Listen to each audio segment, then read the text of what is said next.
have a smoke. They're gonna smoke a dart, bud. They're gonna smoke a dart behind the supermarket.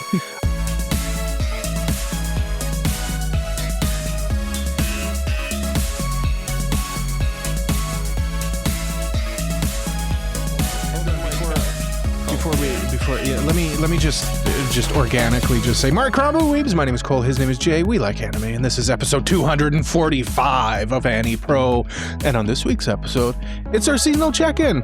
We're checking in on the shows we're watching, we're checking in on the shows that we drafted, we're gonna see how everything's going, maybe put them in kind of a tier, you know, your classic, 2 weeks in a row of Summer 2026 anime ranked and explained.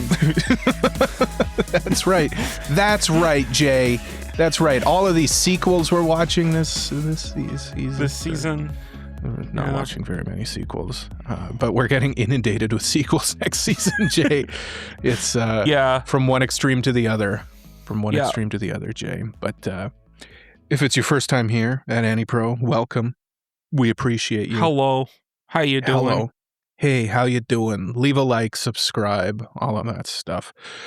Jay and I, before we were getting into the episode, and Jay was just saying he never really got into music before he was 10 years old, and I kind of said I think that's pretty normal, like the music you would listen to as like a young kid was basically just whatever your parents listened to. Yeah. Right. Yeah. So yeah, mostly what my mom listened to, and she listened to Nickelback all the time. So that was kind of what I listened to as a kid. Okay, so nothing's changed. Basically, yeah. My mom would always have the country music station on, so that's why I have a fondness for like mid-90s country music.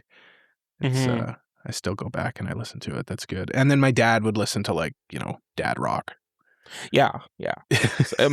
My dad would like make like his own custom playlists even back then, like on CDs, and just like play those. I have a fond memory of my dad making me a CD of music he would obtain totally legally off of the website LimeWire, and then he also burnt my brother a separate CD. So I don't remember what was on those CDs. I think there was a Nickelback one on mine.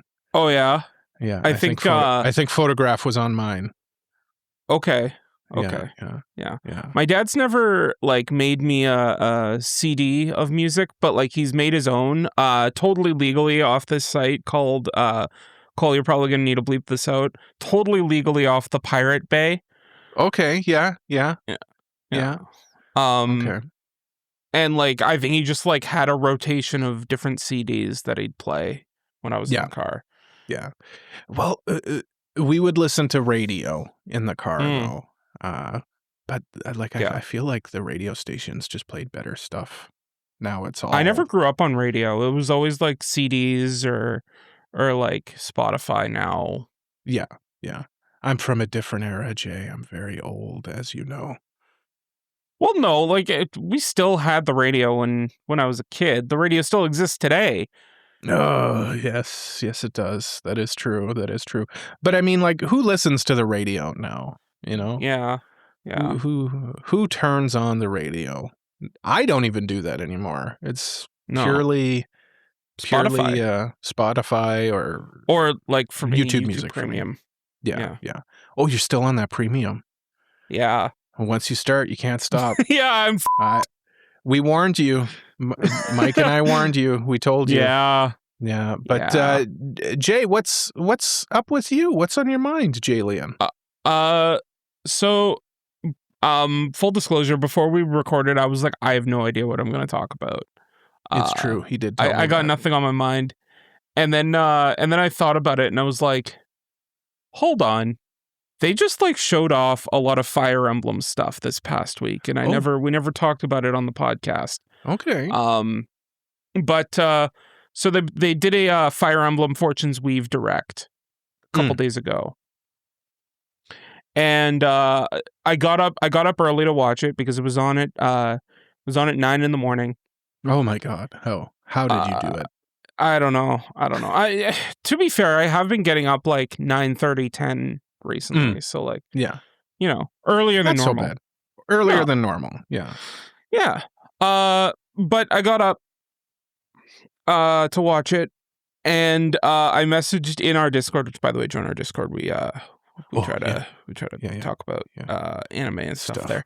I messaged in our Discord after I finished watching it. I cried. I'm so excited. Did you actually cry? I did cry. I wish there was a video game franchise that could move me to tears. But it's just like it's not even the game itself. It's just like the way they presented it was like for some reason, like the music swelling up and like what's going on screen. It was just like I can't explain it. It just got you. It just got me. Just got you in the feels. Yeah. I mean, okay. I mentioned it last week. I'm doing a replay of like Twilight Princess, and there's been a few moments, where it's like, oh, okay, yeah, that's hitting me, but like hitting me is like this. Like there no response. I just feel just like, huh. In what remains in my heart, you play Zelda's heart. You play Zelda's Lullaby at a moment, and it just works. It just works. Yeah, yeah. That's when it hits, man. So you're looking forward to the new Fire Emblem game. I went to the store today and completely paid off the collector's edition, which I think is like completely sold out now. Okay. So like I walked in, I'm like, can I just pay this off? And they were like, yeah. So I paid it off. And I'm excited to get it. September 17th. I booked off the Thursday, the Friday, and the Saturday. Okay, so you're prepared. I'm prepared. Cole, we're probably gonna need to record a different day. Well, we'll figure it out. We'll figure it out because you're not gonna hear from me. I'll drag you out of your cave. No, to record. You won't even.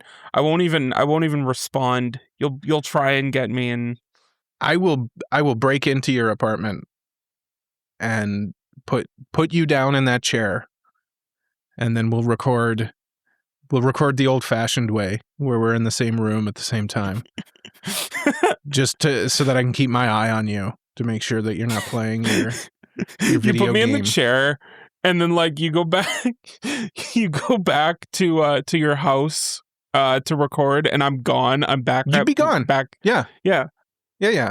Like it would just be an empty screen, and then and then you just like hear like the occasional like music from Fire Emblem being picked up in my crying. And I'm like, let's go. You're like, it's so beautiful. It's so good. Oh my god. No, you just hear the occasional like game of the year. Game of the year. Game of the year. What is the game of the year? Oh, what's come out this year? I was thinking about that. It's probably going to be GTA 6. Yeah, probably. I'm trying to think of what's like my game of the year. Like what came out that I was excited about? Not much, honestly. Like I think like the most hype game that's come out so far has been Pokopia. The Pokemon Minecraft game. Yeah, I'm not really like, my scene. I enjoyed Forza. Forza was good. I don't know. I'm Isn't probably a new Ace Combat coming out this year. Oh yeah. In October, I think. October or November. Probably not November because I doubt they want to compete with GTA. Yeah. I think it's early mid October. October 2nd says Google. Yeah. Okay. I looked it up recently, but I forgot. That'll probably be mine. I love the Ace Combat games. They're so fun. Yeah. But Fire Emblem will most likely be my game of the year. I've like resigned to the fact that Fire Emblem is one of my favorite franchises, at least like modern Fire Emblem. I love all of them from Awakening onward. So like that's an unfortunate resignation that you're making, but Cole, I'm gonna have to sit you in the chair and show you all the waifus. Oh no, I've seen them. I think you lent me Fire Emblem once, and I just didn't play it because I don't think I did. I think Mike did. Maybe Mike did, but I was too busy playing probably like Flight Sim or something. Yeah, some sim game. Yeah. I don't know. Yeah. I don't know. I have weird tastes you want, like, in games. Kingdom Life Sim. Kingdom Life Sim? Yeah. With like a little bit of strategy. A little bit of strategy? Are there waifus included in this hypothetical game that you're describing? Yes. Well, all right. And like you can take them for tea. I can take them for tea. All right. Well, I may be interested in this hypothetical game. If they ever release something like that, let me know. Okay. Well, what if I told you that this game has been out for like 7 years now? Well, I wish you'd tell me what it's called, but alas. It's a fun game. It's called Fire Emblem Three Houses. Three it's really houses? Good, actually. That's too many houses, if I'm honest. How many? How many too many? One too many. One too many? Yeah, 2 houses would be enough, I think. What do you need 3 houses for? Well, I mean, one for every season. There's 4 seasons, Jay. So then we're short. No, there's winter, there's summer, and then there's the rest. The rest? Yeah. The rest is my favorite season. Yeah. To be honest, yeah. No, I prefer fall. I prefer fall. As short as it lasts here in the Great White North. But then we get the bad. Then we get the bad stuff. Yeah. Oh well. I don't like fall because that means that winter is on the horizon. But it's so pretty. Whereas it's so for aesthetic. me, spring, I like spring because like we're just getting out of winter. Summer's on the horizon, but like it's not that hot yet. It's not too hot. My downside with spring is it's still kind of brown. You know, like it's still kind of muddy and mucky, especially here. I think spring in like a nice mountain valley would be nice. But spring in Winnipeg is not the most pretty season. No. It's just wet. No. It's just wet from all of our snow. Yeah. Yeah. Oh well. But enough about me looking forward to not even playing a game, just looking forward to playing a game. Cole, why don't you like tell us, like, I don't know, are there any games you've been playing recently or like what's on your mind, Cole? Well, as far as games go, I was still playing Twilight Princess, but you know, I don't want to talk about that for 2 weeks in a row, even though I barely spoke about it last time. But no, I've been contemplating playing with the idea of joining you, Jay, famous YouTuber, Jay Gardian. I kind of want to do a YouTube channel now that I'm like doing. Oh, you got the bug? I got the bug. Because like I'm learning how to edit the videos. I edit these videos. Hi, you can see us. And I figured, you know, I kind of have always had like a soft spot for the anime Cardcaptor Sakura. I kind of want to do like a video about that. So I've been watching that anime lately. We'll see if anything comes of that. Or if this is all just talk from me, which it often is. But I'm rewatching Cardcaptor Sakura, which is just a delight to begin with. It's I tried opening the editor that I normally use to edit videos, and it errored on me. So currently having issues with making videos. Which computer are you using? The strong boy or the weak boy? I tried the weak boy because it's the one that has the editor on it, but I should really use the strong boy. Yeah, you should probably use the strong boy. That basically, I think if you tried starting up that editor on the weak boy, the fan in it would just cause it to take off. Like it would just immediately explode. It would just blast off to the moon. It would blast off to the moon, leaving a perfectly rectangular hole in your wall. My ceiling. like perfect rectangle, perfectly. Yeah. So, but yeah, that's what I'm doing. I'll probably have questions for you about that, but we can talk about that off air, because there's just stuff with like videos, like where do you get the clips from and stuff like that. And I'm sure these are all like very, like, to the people out there who make YouTube videos, you're probably rolling your eyes at this, but like, I'm a layman. I literally have no idea like where to get like clips and stuff from. So like it's little stuff like that I'm sure once I know will be a breeze, but it's just it's knowing where and how to obtain these clips and claps and doohickeys and doodads. Yeah, you get it. You've been there, you've done it.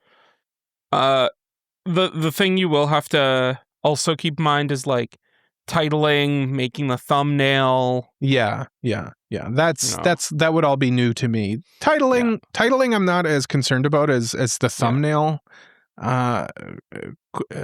portion of creation. Because I mean, titling, you could just come up with some clickbaity bullshit like we do. We do. Jay obviously handles the titles for the podcast and the thumbnails and stuff like that. I just make it.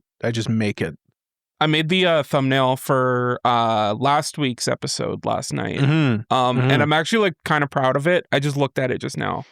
Okay. I'm excited for you specifically to see it. Well, I've seen it. Because the listeners have already seen it. I've seen it out. I've seen it because it's out. But I also haven't seen it because Time is a thing. Time is an illusion. At this point, as of recording, you haven't seen it. I haven't seen it as of recording, so I'll see it in a couple days. Yeah. And let me tell you, if it doesn't live up to the hype, Jay, that you have set out for it, I'm going to be severely disappointed. I'm just playing around with it at this point. Like, I'm like, man, I want to try something new. So I tried something new. That's good. New is good. Yeah. We're doing that new, We're doing the new, like we're doing the new hotness. Forget the old and busted. It's time for new hotness. Jay, we were discussing what we wanted to do in the first half, and you mentioned there's a couple news items you wanted to get to, and I thought it appropriate in honor of the late Lloyd Robertson, Canadian news legend from my youth, that you have no idea who it is, and no one out there knows. Idea. No one. I probably would know if I heard his voice. His voice was very distinct. We'll look into it off air. But Jay, I'm going to play the news drop, and I hope you have news items, because the news desk on my end is pretty barren. Live from AniPro Studios, the news. Welcome to the news. This week on AniPro News, we've got 2 news stories for you today. Our top story relates to a thing called manga. Cole, do you know what manga is? I have heard of manga before, Jay. For the listeners out there who may not be familiar with what manga is, it is essentially comic books, which are for babies, as you and I both know. But they're written backwards, which is unusual. So it's for babies, but also babies who don't know how to read properly. Jay, is my description of manga accurate, or manga? Well, I mean, no, it's not for babies. Manga. Cole, can I direct you to the manga Berserk and tell me if that's for babies? That is for babies, Jay. It is a manga, and everyone knows comic books. Are for babies. Jay, what's new in the world of baby literature? I don't know, but in the world of manga, A new platform for manga has been released by Shueisha, the company that makes Shonen Jump, as well as like a bunch of other magazines like Young Jump and all the Jump magazines, essentially. Released a platform called Manga Million, which is a free, no account or registration required platform with over 1 million pages of manga translated into 100 different languages. Oh.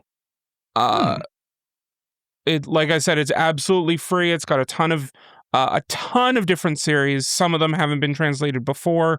Some of them have, but it's a very, very ambitious project by Shueisha. And they also said that it was translated by professionals and not AI. And then maybe like an hour or two later, it was revealed that no, it was translated by AI. professional AI, Jay. Yeah, I think is what they meant to say. Is it out yet? Like, have you used it? Yep. I haven't used it. But it is out. Okay. It does have a couple of cool series on there. But it looks like not everything is 100% out yet. So I'm just kind of waiting for like it to slowly trickle in kind of thing. I'll have to check that out too. Because I imagine it'll take a bit for everything to like, get translated, get updated. Yeah. I enjoy manga, in spite of it being for babies, as I said. But that's good. That's good. Accessible manga is a good thing. It keeps us from having to, look elsewhere for means of reading manga. And I think that was the intention behind this is they wanted to get people to read the manga that they publish legally rather than pirate it. And this seems to be the route that they go down is it's good free. Because the alternative to it is you get absolutely nothing out of it. So you may as well, like, I'm sure there'll probably be ads or something on it. Probably. Like some means of them getting some kind of money, but it's about ease, right? Like people pirate this stuff because it's easy. It's easier than having to. Because it's cheap and because it's quick. Yeah. Right. So if they can come up with a format there where they can do that and still, pay the mangakas and all of that, that would be good. That would be a good thing.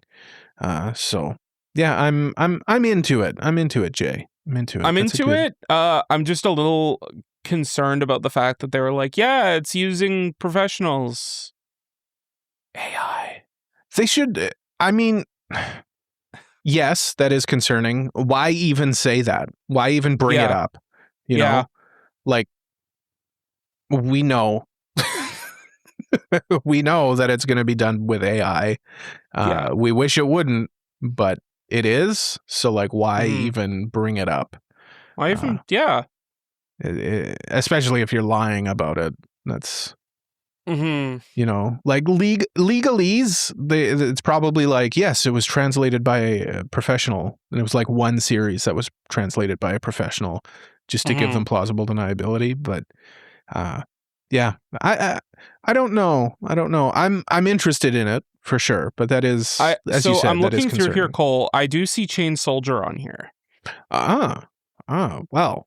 So I do enjoy a chained soldier. That is a good manga. I enjoy that one. Yeah. Well, color me interested, Jay. So that was our top story. That was our top story. What other stories do we have? Our next story of the day comes from an interview relating to Spider-Man Brand New Day. Have you heard of this movie, Cole? I have heard of that movie. I saw it with so Mike went and saw it on his own. And then I also went and saw it with another host of the podcast. I'm not going to specify who. But I went and saw it with another host of AniPro. Again, Mike went and saw it on his own, and I went and saw it with another host of AniPro. Yeah, Cole and I went together. Jay, come on. People don't need to know that where we are at all times, and that I go to see movies with you in a theater with. I mean, they can narrow it down. In the nap time movie theater. They should just call that theater the nap. The nap time theater? The nap time theater. Listen back to last week's episode if you want to know what the hell I'm talking about. But okay, so there was an interview with someone. So there was an interview with the guy who plays Ned, aka the CEO of Sex. Jacob Batalon. Oh, okay. I've never heard of that term, but all right. It's a big meme. Go look it up if you haven't heard of it. Okay. But he is the CEO of Sex, and he revealed in the interview that he is an anime fan. I saw a few things related to like anime references in Brand New Day, like posters and stuff that are in their apartment. So I just thought that was set design, but clearly. Maybe he had some insight and some. He probably input. had some sway. Yeah, probably had some sway. But in the interview, he actually gave a top 3. Favorite anime. And what I am going to do with Cole right now, because he definitely didn't look it up. No, I didn't. This isn't a bit. I didn't look it up. Jay asked me, do we want to talk about this? Mask off. Jay asked me if we wanted to talk about this, and I said, who is that? And why are they called the CEO of Sex? And he didn't tell me. He just said it's Ned from Spider-Man. I said, okay, sounds good. We'll talk about it. I'm not going to look it up. I want to raw dog this. I want you to tell me what his top 3 anime are without any foreknowledge at all. So do you have any guesses as to what could be on his top 3? No. No? Okay. I don't know enough about this guy. I mean, he's a celebrity, so like I think of like the infamous Elon Musk top 5 or whatever he put out, which is just more fakeness from Elon Musk. Remember the whole thing about Elon Musk wanting to be like a gamer? Yeah. And it turned out he just couldn't play video games at all. He had to like pay people to get him good. And then everybody laughed at him. So maybe his anime list was similar to that, Jay. Maybe it was all fake. Maybe he just went to like an AI and said, hey, show me like 5 good anime that most people like. Yeah. And then he was like, good enough. Let's throw that up there. So just based off of your viewing of the CEO of Segs's top 3, do you think he used an AI to construct them, or do you think that it's based on the way he talked about them in the interview? I think he actually watched the shows. Okay. All right. Okay. We'll start at 3, Jay. We'll start at 3. Okay. We'll do the countdown. Okay. At number 3, he kind of like listed 2 shows, but like I think there was one that he kind of like talked about a little bit more. So I'm you can give me the honorable mention too. It's fine. Okay, so honorable mention, he talked about Kaiju number 8. Okay, interesting. That's an interesting one. But like he was like very like kind of like I like Kaiju number 8 too, and he was like, oh, there's a lot going on, so like Yeah. Well, I mean, just right off the bat there, right off the rip, like I would trust this list as a genuine list. He's not pulling out like the most famous anime. Kaiju number 8, pretty decent anime. I mean, it's not for me, but it's decent. It's good. It's very shonen coded. Right. And I think like if you like the shonen battle formula, you'll enjoy Kaiju number 8. It does what it does well, I think. But I think his true number 3, from how we talked about it, was Sakamoto Days. Sakamoto Days. Huh. Interesting. What did he have to say about it? He said that he'd been liking, or he'd been watching it recently, and he also said that like like it's in his current rotation. He likes how like Sakamoto's just like, he looks very low key, but he's a badass. Okay. He sees himself in it. He sees himself in that character. Well, Sakamoto Days, I mean, again, like the two that we mentioned would not be generated by a PR team. No. That's like off rip. That's like, you know, these that's are genuine. Something that like a genuine fan would talk about. This one he didn't really like talk about in too much depth, just that he liked it. But his number 2 was the 7 Deadly Sins. Oh, okay. I'm losing a little bit of respect, but you know, that's okay. You know, everyone likes what they like. 7 Deadly Sins, though, Jay. That's as long as he didn't like praise the animation in 7 Deadly Sins or something like that. I don't think he did. He just kind of said the show was his favorite, or was his second favorite. You know, he's younger than us, Jay. He's a young man. He's younger than you. He's older than me. Oh, is he? Yeah. He just plays like a child. Yeah. I guess they've had a bit of a time skip. He's 2 years older than me in real life. Okay. Well, you know, that's fine. That's fine, Jay. That's okay. That's okay. Like what you like. Yeah. But he's really got to come up with a good one for his number 1, because he really has to come up and honestly, like, I think that oh no, Cole. Oh no. His number 1 favorite anime ever made of all time, of every single anime ever made, is Solo Leveling. I knew it. That crook. That sneaky snake coming in with some obscure anime and then going with Solo Leveling as number 1. Come on, man. That's no one's favorite anime. No. That's like people can say it's hype. Yeah. And that it's cool, but like who other than this man? He also said like so what he was asked, like, why is Solo Leveling your favorite? And his answer was, look, every other show, like, the character goes through like some like you know, struggle BS or something, but like not in Solo Leveling. He just keeps winning, and it's great.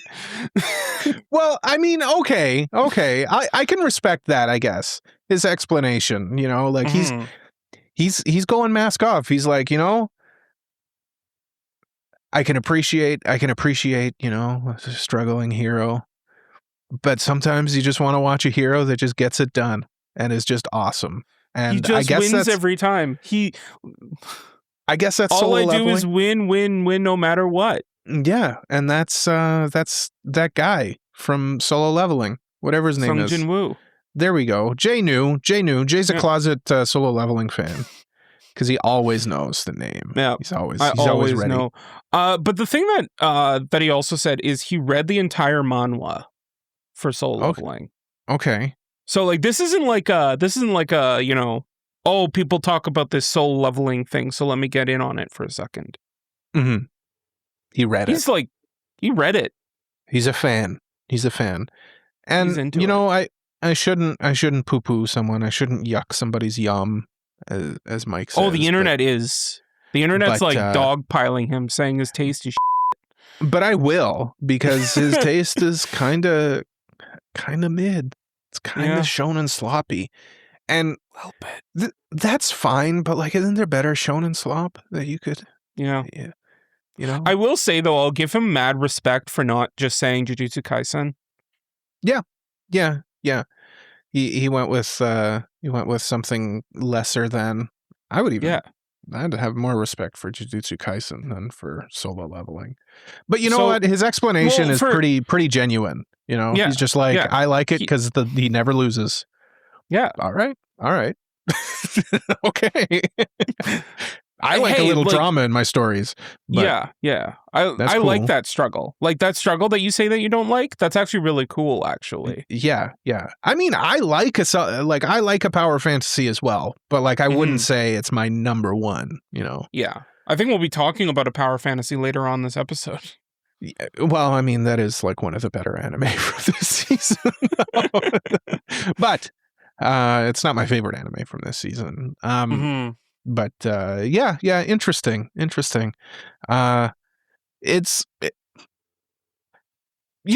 Some people just have bad taste, and that's fine. That's fine. I host a podcast with someone who does. Well, Mike doesn't. Mike isn't on this episode. Mike would agree. With his picks. I'm sure. I'm sure he would. I'm sure Mike would be like going like bouncing off the walls, like, oh man, this guy's got some taste. That's why he's not on this episode, actually, because he read the list and now we can't settle him down. Yeah. He's doing everything he can to meet him so we can watch anime with him. Mm-hmm. Mm-hmm. I'd watch anime with him. I'm sure he seems genuinely fun. Yeah. So I mean, if he's got bad taste in anime, I could introduce him to some good stuff. Yeah. Like even read One Punch Man. If you want that. I'd probably show him probably like Monogatari. Yeah. That's. I don't know if I'd show anyone Monogatari. Well, considering Seven Deadly Sins is his second favorite, I think. He'd be... anything's a step up from Seven Deadly Sins. That one's more egregious than the solo leveling. Yeah. I liked the first season of Seven Deadly Sins when I first watched it. Mm-hmm. I had no problems with it. Then I watched season 2, and I think I got 3 episodes in before I was like, this is boring. You know what the thing with Seven Deadly Sins was? I tried watching it when I was a weeblet, in the sense that I had just kind of gotten back into anime as an adult. So I'm just ingesting everything I can. Yeah. I'm watching My Hero Academia. I'm watching Sword Art Online. I'm watching Attack on Titan. I'm watching all of this anime and just absorbing as much of it as I can. I didn't even get through the first episode. Even in that state, and everybody knows it. Anyone who's listening to an anime podcast knows that state of mind that I'm talking about. Even in that state of mind, I could not condone the Seven Deadly Sins. Yeah, it's even the character designs kind of look a little weird, just kind of bubbly and alien-y. Yeah, and then of course the animation gets egregious, famously egregious. Yeah, I mean, anyway, that's our next review, Seven Deadly Sins. No, our next review, we already have our next. Yeah. No, I'm just kidding. But I wouldn't even want to review that. What would I say? This is bad. Yeah. I mean, we did review Berserk 2016, so I mean. Yeah, but that was so bad. It was interesting to talk about. Seven Deadly Sins is just kind of mid. Yeah. It's the definition of a 4 out of 10. It's like Berserk is a 1 or a 2, on the bell curve. It becomes so bad it's entertaining. Yeah. Seven Deadly Sins is a 4. It's bad, but it's just. Yeah. It proves the point that a bad show is better than a mid show. Yeah. Because a bad show you can hate watch, whereas a mid show you've kind of got nothing. Yeah, there's nothing to it. Yeah, but it's not on the other side of mid, where Demon Slayer is also D-mid Slayer is also pretty mid, but it's hype though. Well, I mean, it's carried by Ufotable, right? Yeah. There's 2 sides of mid, and I'm saying it falls on the wrong side. If Seven Deadly Sins was done by Ufotable and had the same level of animation, I feel like it would probably be as big as Demon Slayer. Maybe. I will say the character designs in Seven Deadly Sins are pretty. I mean, the character designs in the Demon Slayer manga are also a little weird. I like them. They're unique. They're unique design. That art style is very unique to Demon Slayer. Yeah, it does look a little sketchy. Yeah, that's fine. I'm fine with a sketchy manga. I'm fine with a sketchy manga with interesting character designs more than I am with a well-drawn manga with just character designs I don't like. One Piece. One Piece is good. And See, if he said One Piece, I mean, I wouldn't trust it. I wouldn't trust it. No, that's true. I feel like that One Piece was on Elon Musk's list, actually. What? I'm actually curious. Yeah, if you want, I'm just curious. If you want to look it up, I know it was like Attack on Titan. I'm pretty sure like Ghost in the Shell was on there. I think Brotherhood. I got it. Full Metal Alchemist. Okay, I got it. Okay, what was his? He's got 7. Count it down from 7, Jay. We'll react to this. Yeah, okay. At number 7, we've got Your Name. Mid. I mean, it's good, but like it's good, kind of normie. Like yeah. At number 6, we got Full Metal Alchemist. Normie. Yeah. Normie. And hey, like that's not a shot against it. It's just kind of, again, we like give me the most popular anime ever, and then he just went with those. Yeah. But yeah, number 5. Number 6, we got Princess Mononoke. Or number 5. That one's pretty good. Yeah, that one's pretty good. It's pretty good, but it's also like normie because like Disney was the licensor and distributor of Ghibli films at the time, so he probably thinks of it as a Disney movie. I can't believe I'm defending Elon Musk in this case. If that were the case, wouldn't he pick like Spirited Away or something like that? I'm glad you mentioned that because his next pick is Spirited Away. Spirited Away. Okay, yeah. Okay, he came back. All right, I'm done defending you, Elon. I'm glad I'm out of this hole that I dug for myself. But Princess Mononoke, I think that one is a solid pick. I feel like if you were to pick a Ghibli movie, you'd pick one.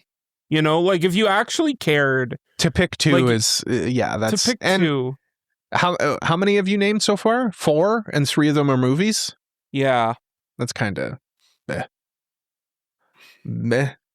The movies. Yeah. And then next one. I mean, I feel like the next 2 you'd probably agree with, but they're also a little normie because the next one is Ghost in the Shell.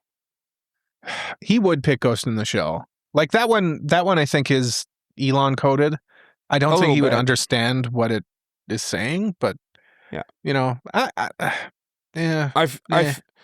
The other thing though is like, didn't the live action for Ghost in the Shell come out like right around the time you posted this list? Yeah, I don't think that that's relevant though. Like, I think Ghost in the Shell is prevalent enough that he would know what it is. But like, there's better cyberpunk anime. Like Ghost in the Shell is like baby's first cyberpunk anime, and it's good. But then like, you know, you move on to like Psychopaths or something like that. It's just Ghost in the Shell, but like more nicer? Character, more character to it. Yeah.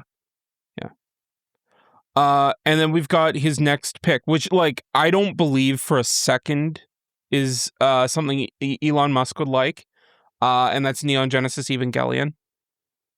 He might. He had a rough childhood. I could see him identifying with Shinji. Some of the stories from his childhood are like genuinely like unpleasant. I think he was like put in the hospital from being bullied so bad. But okay, that is a normie pick though. Like it is a normie pick. I feel like Evangelion, as much as like I think it is good, I feel like Evangelion is like the I don't want to be mean because I do like Evangelion, but like it's like baby's first masterpiece kind of thing. Kind of. I was gonna say that. It's like when you're it's kind of that transitionary anime to go from like someone who just watches a little bit of anime here and there to like someone who really watches anime. Evangelion's kind of one of those anime that you watch when you're like stepping into the wider unknown. Which is why I just watched it. So I'm just now stepping into the wider unknown. You are in a special exception, Jay. You are unique. I'm a special star. You are a unique butterfly. But you kind of said it in a way that will probably an inflammatory way. Baby's first masterpiece. Kind of. Yeah. I would agree with that. It is very, very good. Borderline masterpiece. Yeah. Some days I would even say it's not even borderline. But like, it was my favorite anime at one time. But I've found stuff I like more. Yeah. It came out in 1995. Like it's that anime that, like, when you first get into anime and you watch it, you're like, oh, there's nothing else like this. Mm-hmm. Because most of the stuff you've probably seen at the time is just shonen battle stuff. Right. Exactly. And this is the first anime that you watch that, like, actually tries to say and do something aside from just shonen battles. It's a transition piece. It's it moves you in. It moves you in, Jay, into the wider unknown that you are now a part of. Welcome. Welcome, Jay. And then I feel like this one's just the most Elon Musk coded. This is his number one, and that's Death Note. Death Note, right? That was it. Yeah. Again, it's another one of those ones where it's like, Death Note kind of transcends, though. Like, a lot of non-anime fans watch Death Note and enjoy it. Yeah. But like, again, to say that's like your favorite anime. That's your favorite anime, Death Note? Yeah. I feel like at the same time, like, it's just like the safe pick, because like, I think at the time, I don't think it is anymore, but at the time, like, it was the most popular anime on Mal, right? And I'm not saying he uses Mal or anything, but the point I'm trying to make is, like, most anime fans had seen Death Note, right? It's the quintessential popular choice. Yeah. To be clear, though, Elon, I think your name would probably end up in that Death Note. Just, you know. Yeah. I mean, there are probably a lot of names of people that he associates with that would end up in that Death Note. Yeah. But yeah, I don't know. At the time, too, like, Elon was viewed much, much differently than he is now. He was seen in a much more favorable light, even by me. Like, I think me and Mike were kind of Elon stans to a degree. Because, like, I'm a big, space exploration guy, but... Oh, for sure. Obviously, that ship has sailed. That rocket has launched. That rocket has launched, and it hasn't landed back. Yeah. How his rockets land. It kind of did the other thing that his rockets have a tendency of doing, which is exploding. That's a little rocketry joke for you, Jay. I see. You know what? I think that's a good way to end our news broadcast for today. Talk about old news. Old news that is still evergreen. Make fun of Elon Musk, which is always a plus. That's the move. That's the move. Make fun of Elon. Yeah. Well, Jay, we should probably go to a break. But before we go to a break, it's been a while since we did an AniPro Asks. So I think we're going to do that today. Jay, I'm hoping this isn't one that we've read before. It may have been, but we're going to act like it hasn't been, okay? We'll find out. James Earl Jones, who is the voice of Darth Vader, was not credited in the original 1977 release of Star Wars. Is that true or false? I don't know if we did. I don't think we did this, but I do know the answer to this one. Okay. Well, think about it and pretend like you don't know the answer and be surprised when I tell you the answer right after this break. Okay, break.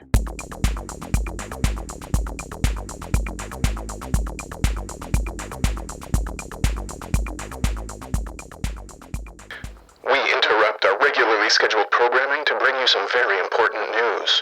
Japan has arrived at our doorstep. That's right. Today's emergency broadcast is brought to you by TokyoTreat and Sakura Co., 2 Japanese snack boxes that let you experience Japan from the comfort of your own home. First up, we have TokyoTreat, the monthly Japanese snack box for anyone who looks at a Japanese convenience store and thinks, I need to try literally everything in there. Every box is packed with limited edition Japanese sweets, Kit Kats, chips, noodles, and other Japan-only treats that you normally wouldn't find outside of Japan. And this month's theme is Okinawa's Snack in Paradise. This box is all about the sunny, tropical vibes of Okinawa, with snacks inspired by the flavors of Japan's southern islands. We've got strawberry cheesecake Kit Kats, Okinawa sweet potato chinsuko, juicy pineapple gummies, and even Okinawa wafu dashi ramen. Basically, TokyoTreat looked at Okinawa and said, yeah, let's turn that all into snacks. And if you're wondering what exactly you're eating, every box comes with a cultural booklet that gives you information about the snacks, allergens, and even some fun facts about Japanese culture. But maybe you're looking for something a little more traditional? That brings us to Sakurako. Sakurako is a monthly artisan Japanese snack box featuring 20 traditional seasonal sweets, Japanese tea, and an exclusive Japanese homeware item. The snacks are carefully curated from local makers all across Japan, so you're getting things that go beyond the typical convenience store lineup. This month's theme is Discovering Mount Fuji, featuring treats from Yamanashi Prefecture, the home of Japan's most famous mountain. Inside, you can find things like Yamanashi Peach Jelly and Yamanashi Corn Senbei, along with this month's Mount Fuji Ryokusha. And because apparently snacks weren't enough, Sakurako also includes an exclusive Mount Fuji Tenugui. It's basically the perfect excuse to sit down, make some tea, eat some snacks, and pretend like you're having a peaceful afternoon in Japan, instead of sitting at home watching anime for 6 hours. And both TokyoTreat and Sakurako ship straight to your door worldwide, so you don't have to book a flight to Japan every time you want to try something new. Whether you're planning a movie night with friends, having a cozy night in, or you just want to reward yourself after surviving another hard week, these boxes make for a pretty great snack companion. One of the best parts is getting to discover something completely unexpected in the box. Sometimes a snack reminds you of Japan, sometimes you find a new favorite, and sometimes you open the package and think, I have absolutely no idea what this is. And you know what? Those are usually the most fun ones. So if you want to experience a little taste of Japan without having to leave your house, check out Sakurako and TokyoTreat using the links below. And don't forget to use our code AniPro for $5 off your first box. That's code ANIPRO for $5 off your first box. Huge thanks to TokyoTreat and Sakurako for sponsoring this episode. Now let's get back to our regularly scheduled programming.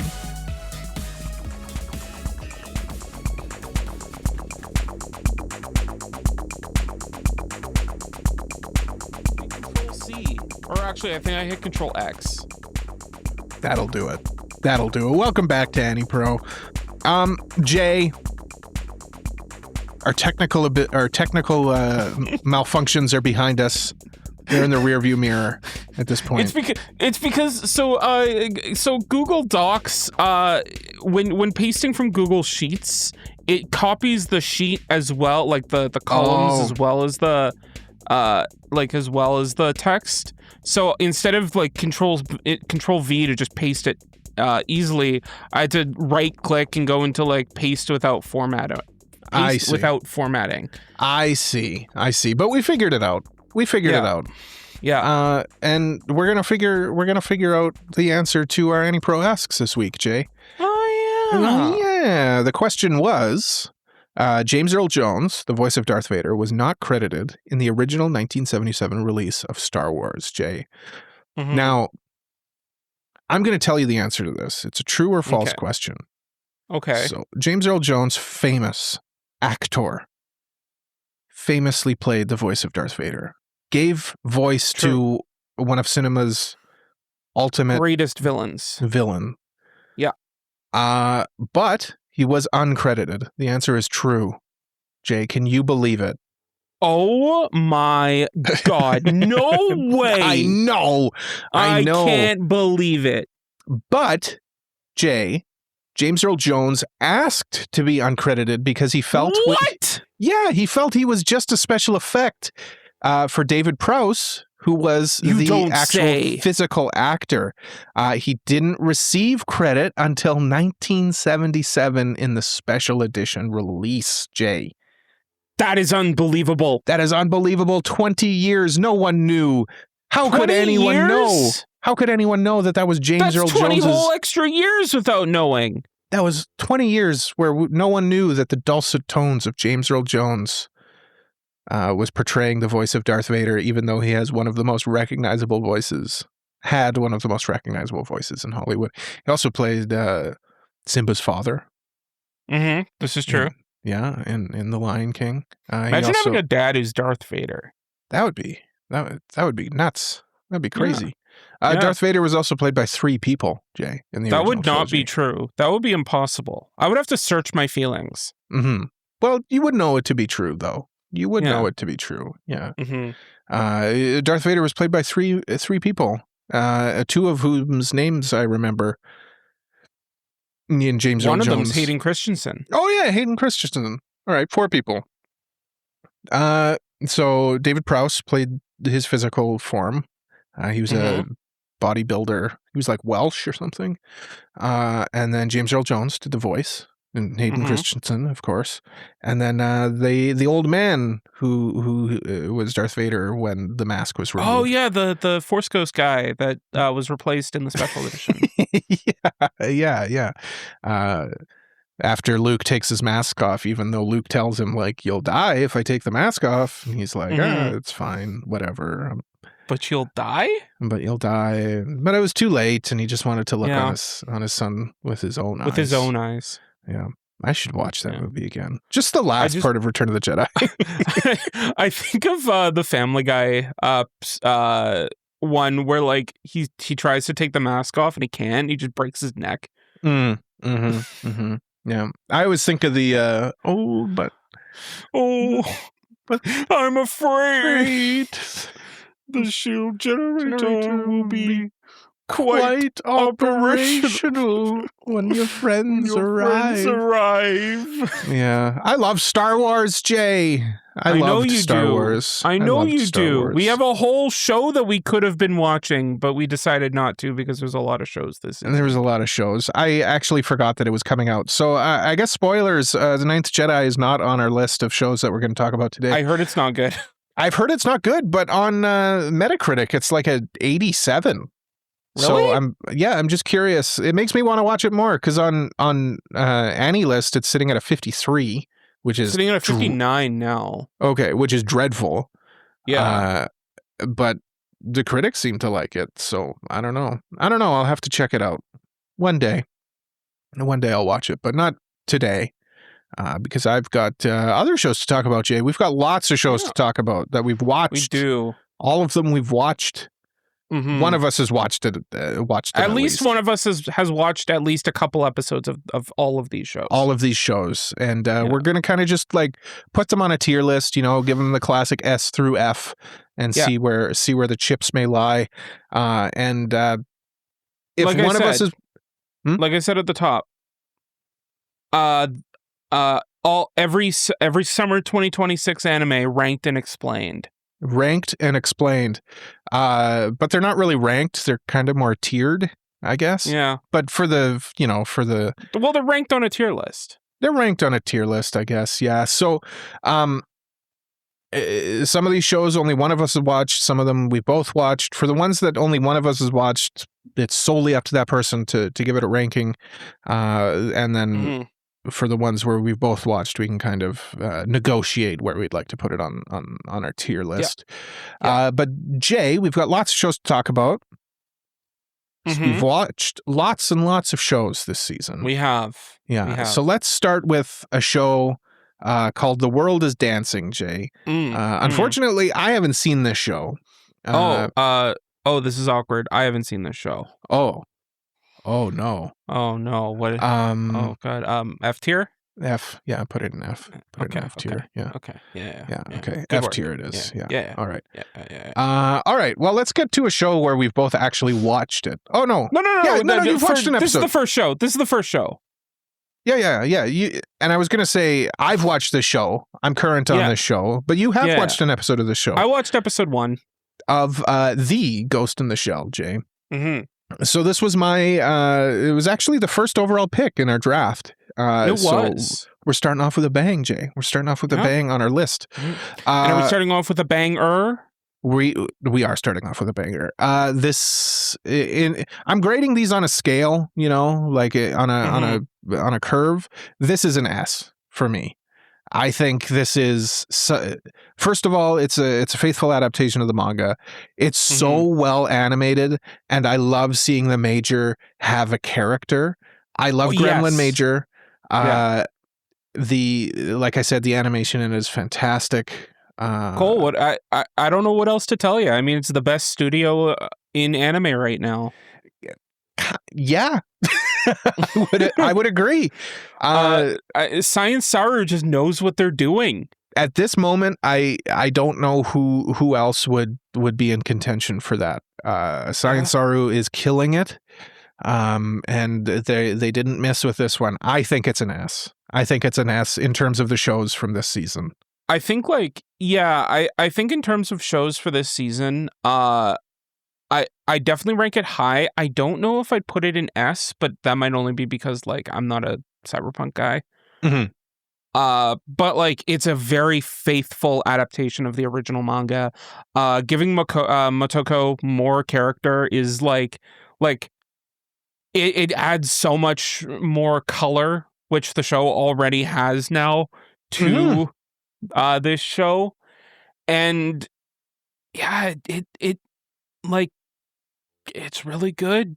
It's really good. In spite of the characters being, you know, a little bit more comedic, like they're still badasses, you know, like 100%. And like there's comedic stuff, but then like you'll see like someone's head get glitchy blown off. Yeah, which like looks really cool. Like Motoko, the Major, in spite of her being Gremlin, she's still like the most badass.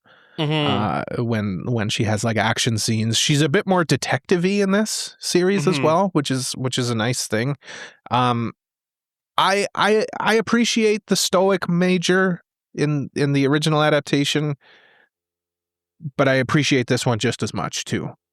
Dare I say we needed the stoic one so we could fully appreciate the Gremlin one. I agree, Jay. I agree. So I'm putting it in S. You mentioned you would maybe move it down, but like if you're so confident, then like I'm not gonna push the issue. All right. I'll take it. I'll take the S. I'll take the S on this one. The next one is a show I've watched an episode of. Jay, have you watched any of this? Episode 1 of. Okay, we've both watched the same amount of this then. Is Kaiju Girl Caramelise. Yes. I thought it was good.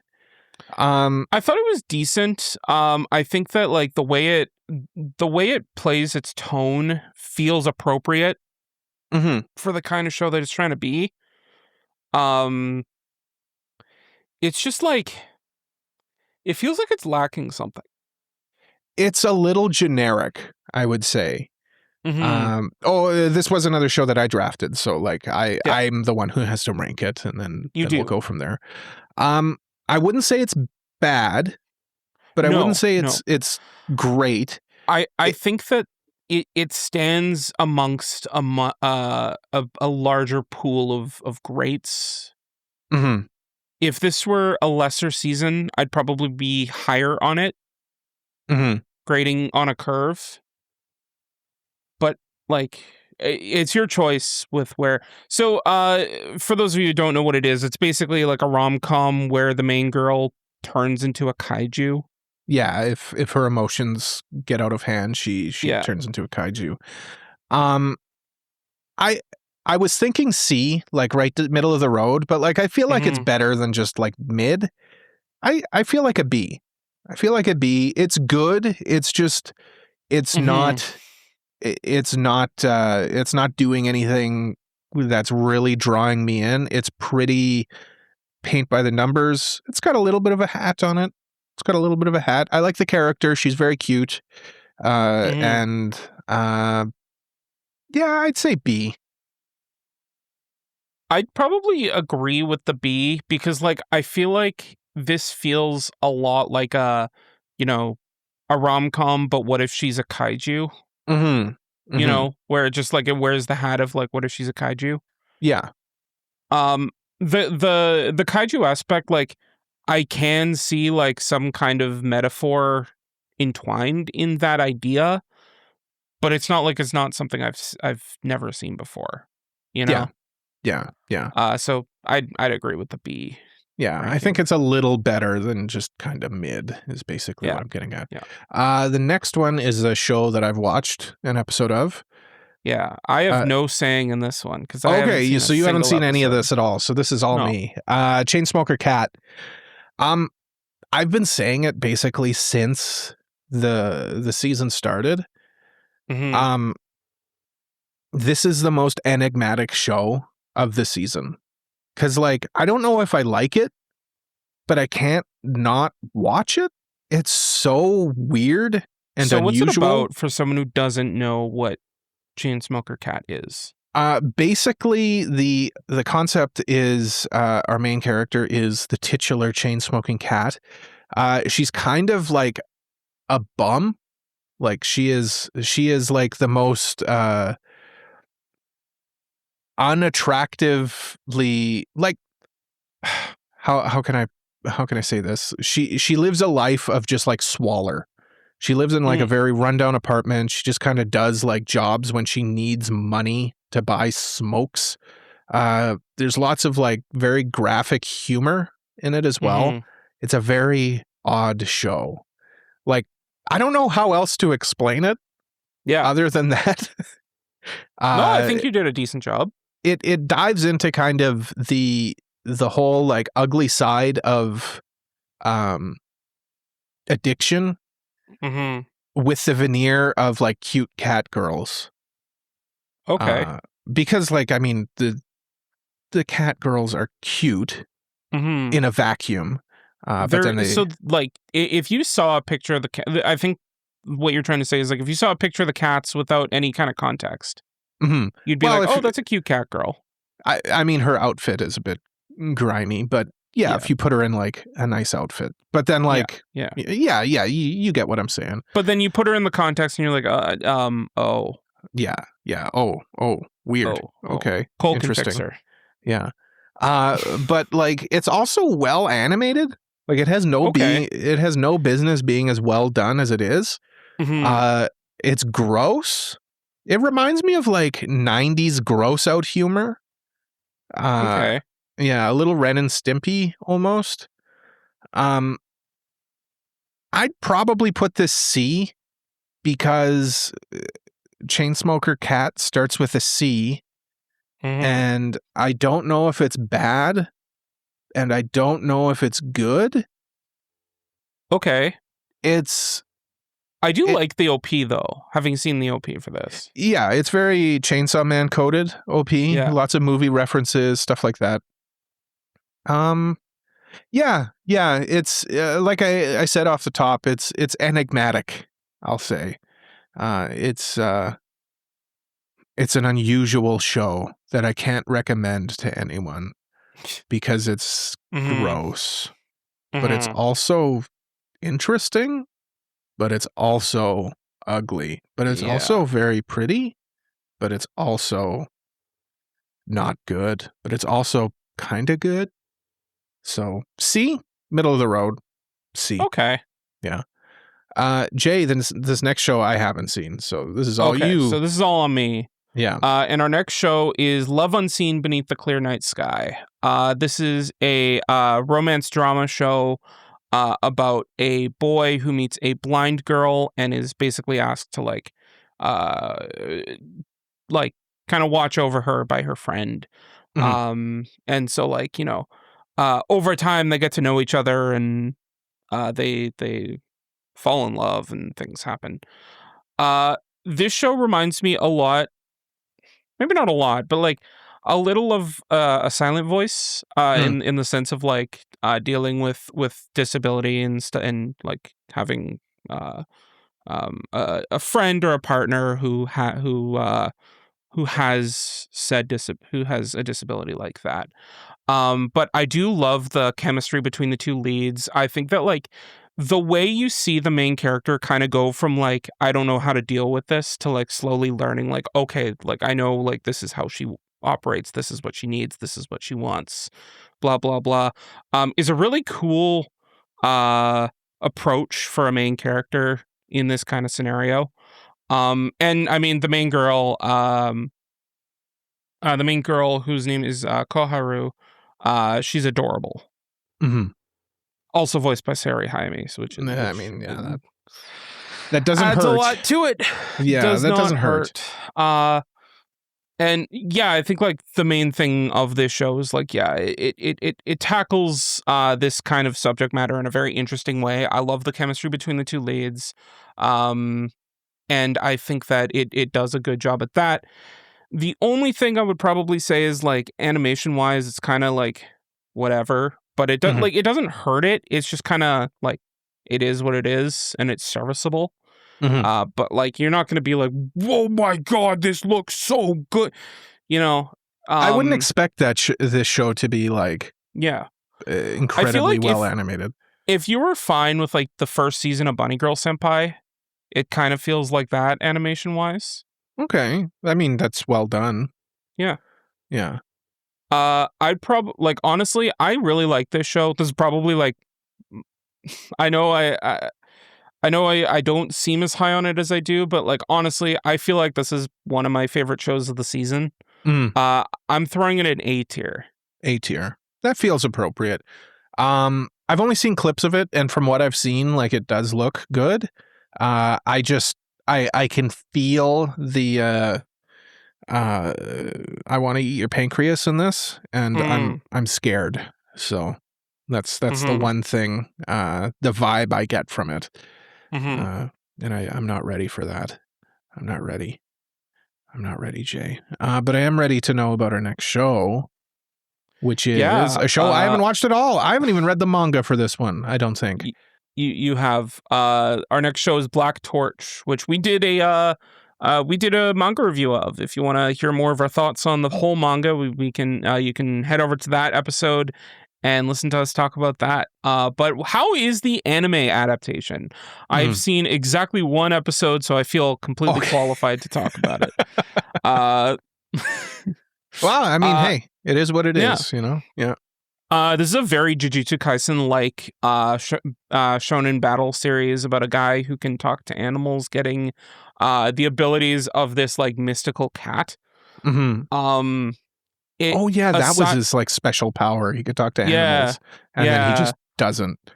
He just doesn't. It starts being a thing at the very start of the show, or at the very start of the manga. And then, like, it never really resolves itself, like, why he can do that, or, like, what or, like, is going on. Like, how is that power relevant to him at all? Yeah, but there's probably a plan, but this is a manga that was axed because it wasn't that popular. But it gained, like, underground popularity over in the West after it ended, and then it blew up and got an anime. And I will say, having watched the first episode and just looking at, like, people's response online, I feel like this is like the biggest shonen flop I have seen in quite a while, because like this is marketed to be like, you know, one of the next big things, and it just kind of isn't. Yeah. I don't think I hear anyone talking about it. And like the show itself, like it looks fine as a shonen thing, but it like I don't think I don't think watching this, you'll get anything out of it that you wouldn't from any other shonen thing. Do you get any more out of watching this than you would out of reading the manga? No. So, no. I mean, yeah. Either read the manga or like Bleach is airing this season. Or go for a walk. Go watch that. Like go for a walk. Go outside. Go outside and touch grass for a little bit while this is on.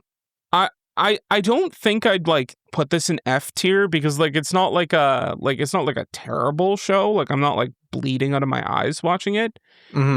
But like this is like a D tier show. D, like, yeah. It's like it's shonen battle slop that doesn't really do anything different. Doesn't really look like particularly awesome.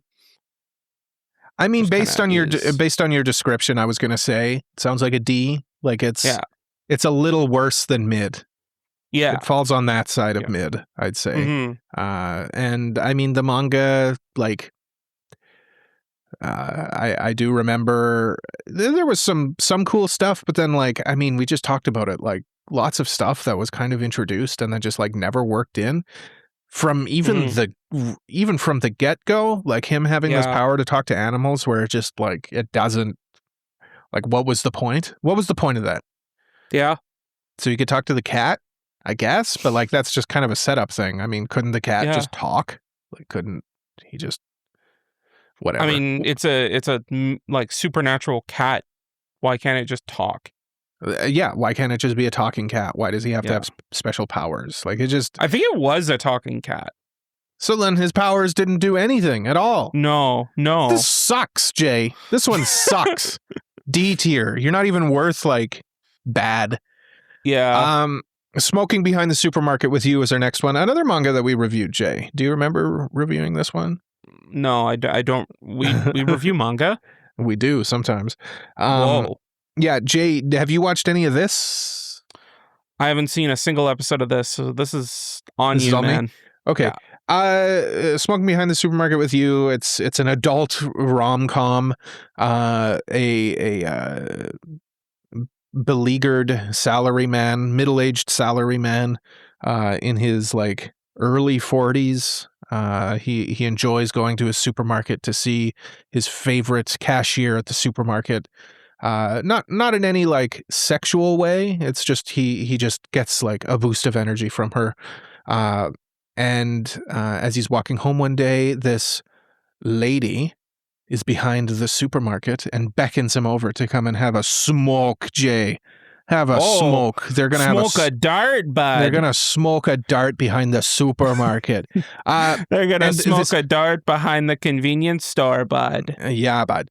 And this lady, she's like this cool young girl, and her name is Tamaya, and the cashier's name is Yamada. It turns out they're the same person, but he doesn't know that. And hijinks ensue, Jay. Hijinks ensue. This is a good anime. I won't say it's great though. Like, I love the manga for this, but I feel like this anime doesn't really do anything to really elevate it above the manga. I think the voice acting is really well done. I think the animation is serviceable in it as well. Of course, character designs are great. I love Tamaya. It's between her and the Major. They're neck and neck for best girl of the season for me. But, like, I can't put it any higher than an A for sure. That's fair. Because it doesn't transcend what I wanted the anime to do. In hindsight, I mean, what would I expect? It's not an action show that would really benefit from, like, incredible animation. They do a good job with the animation, and I feel like that's worthy of praise.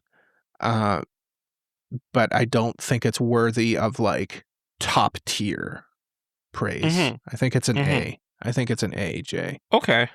Yeah. Okay. From the outside, like, what do you think of this? I mean, like, right off rip, Yamada and Tayama are, like, probably S tier waifu. I don't want to say bait, but, like, they seem like someone that the anime community would just eat right up, right? I think they are. You've got, and I think that, like, that is a very marketable thing and something that, like, people can latch on to. And at the same time, like, it being an adult rom-com rather than, like, something set in high school is different and new, and that's exciting. But yeah, I don't think, like, it feels like a fun slice of life thing, but I don't think it's, like, you know, breaking the mold. You know? Yeah. You know what I mean? Yeah, I will say, like, it's very popular. It's still the number 2 most popular anime. It has a very good rating on AniList. So obviously people are really enjoying it. but I'm a bit tainted because like I read the manga, you know, I was into this before it was cool, and now people are kind of discovering it, which is cool. I like that.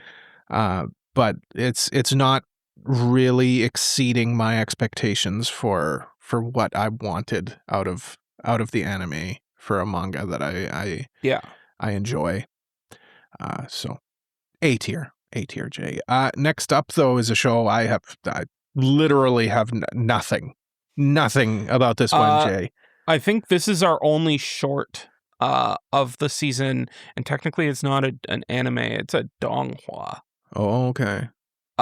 This Jay. is a show by the creator of Link Click and To Be Hero X. It's called Crowned in 100 Days. It's a short that comes out very like weirdly like on a weird schedule. It comes out like every like 3 days or something like that, which is weird. But it's a short about this guy who like he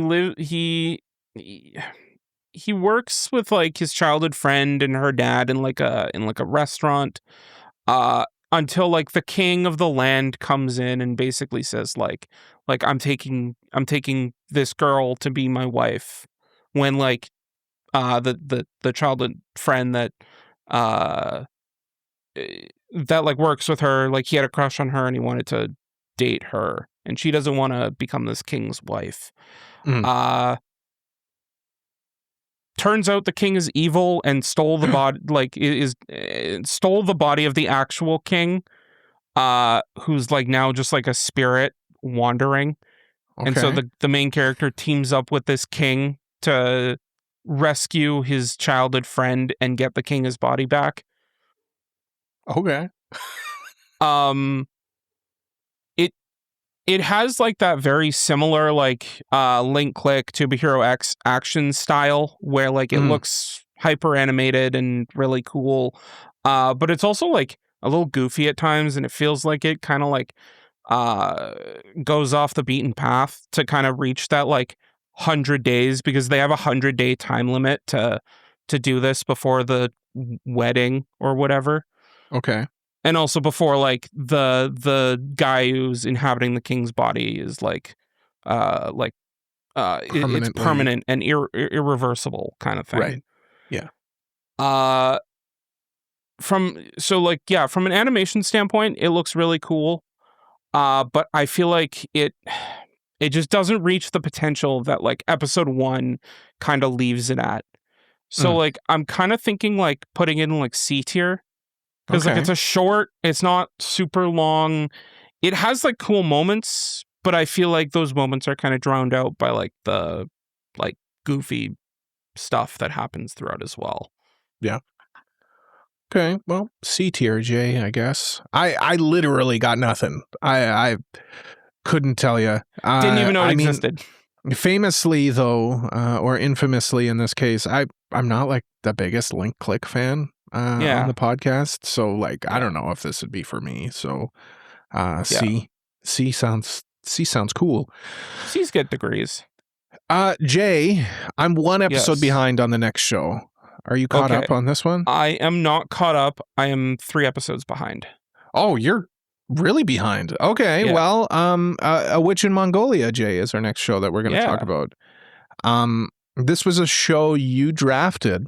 I did draft it. So even though I'm further ahead, I have initial say on where we put it. And this is the other show by Science Saru about a girl who was a slave in like the Middle East, Syria. up in Syria, up until the Mongols take over and basically like take her in as a captive. They kill the people that like were her slavers, I guess. Yeah, I mean, the whole slave aspect of this show is weird because she loves her slavers. It's like her adoptive family, even though they bought her. Yeah, but Anyway, so like because of all the like atrocities, I guess, that the Mongols did to her, she like weaves her way through the political landscape to get revenge. Which is like a really cool plot. Like, first of all, it's set in like Syria, Mongolia, which is super unique. The art style is so different. It looks really cool, is well animated. Science Sorrow is just going off with this one. It's what other studio other than Science Sorrow could possibly do this anime? Yeah, like the character designs and everything about this just screams Science Sorrow. So like, it makes perfect sense that they would pick this up and do it. 100%. It kind of gives like a little bit of Apothecary Diaries vibes. For sure, definitely. Just watching it. Yeah. And I feel like this, is the show that like the people who watch it, they know, like they know that they're watching like the good stuff, but it's like a little bit underground. But with that being said, Cole, I think this is our second S tier of the season. Cannot argue with that, Jay. 100% I agree. This show has such a interesting political intrigue. The animation in it is fantastic. The OP in this one's fantastic. Oh, the OP is so cool. Everything about this show I would just describe as fantastic. It is. Yeah. It is a delight to watch, in spite of its like darker themes and tone and everything. But in spite of the dark themes and stuff, like it's also got a lot of heart and a lot of whimsy, I would say. Like it's whimsical, it's fun. I'm having a really good time watching it. Which is kind of the theme to both of the S's, I think. Like, is that whimsical like fun to them, and this one has it in spades. There's like that color bursting out in between that darkness, and it just ooh, yeah, ooh, what's that? Ooh, it's delicious. It's S tier. Ooh, it's scrumptious in S tier, Jay. Easy S. Easy S. Yes, very, very good. Jay, I haven't watched this show at all either. Rich Girl Caretaker. Okay. Rich Girl Caretaker, that's my that's my show. I did not draft it. It's just another show that I watched this season. On the surface, like it's just like another light novel adaptation of a rom-com. Or anime adaptation of a light novel rom-com. But this time, the guy is someone who like doesn't save a girl, but like he helps a girl who's kidnapped by getting kidnapped with her and kind of like comforting her. And she ends up liking him, so when they get saved, she hires him to be her caretaker. And so he ends up going to this rich school to watch over her in secret. And light novel rom-com antics ensue. Am I about to tell you that? Yeah, you've seen it. Am I about to tell you that it's the best show this season? Absolutely not. But is it a lot of fun? Yes. I think that it's just a silly, fun show with no strings attached. You're not in it for the emotional roller coaster or anything. You're just in it because you're like, man, I had a long day and I want to unwind. Hey, there's a cute rom-com show that's going on this season. Throw it in B tier. Throw it in B. Yeah, it kind of sounds like along the same lines as Kaiju Girl. Inoffensive, well done. Yeah. Again, going back to Kaiju Girl, like the only reason I haven't really watched it is because like I don't know, I guess I'm just not in the mood right now. Yeah. But like, catch me at the right time. I'm into this stuff, and this sounds similar to that. So I haven't watched it, so I can't argue. But it sounds, based on your kind of description of it, that it kind of belongs in that similar vein. Jay, next show is an interesting one. I have watched an episode of this, so I do get to argue with you. I watched 2 episodes of this. Sparks of Tomorrow. Yeah, Sparks of Tomorrow, which is famously the newest show by anime darling studio Kyoto Animation. This is a novel adaptation that is kind of about like an alternate Japan during the era where like the electricity is just kind of being discovered. And it's kind of about like the main character who is trying to discover electricity with this catalog that his older brother left after he went to war. And there are a bunch of like different people that are kind of looking for it as well. Visually, I think this is one of the most gorgeous shows this season. It is absolutely like drop dead Kyoto Animation gorgeous. Weirdly enough, though, like I feel like the plot, like I'm interested, but I'm not like this is the best show this season feeling that I thought I would be feeling when I drafted it. It's a little bit of a letdown, probably like not as much of a letdown as I think you feel about it. Yeah. But like I'd put in B tier. B? Ooh, yeah. Oh yeah, you and I have very different opinions on this then. I think its animation can only carry it so far. Yeah. I don't really like the characters in it. I don't really care about, I don't know, like the hook that it sets at the start of the show doesn't really do anything for me either. Again, I've only watched one episode. You said like, oh, episode 2 kind of redeems it a little bit, and it's doing decently. No. I said like it didn't it doesn't completely turn it around, but I'm interested. No. It redeems it slightly.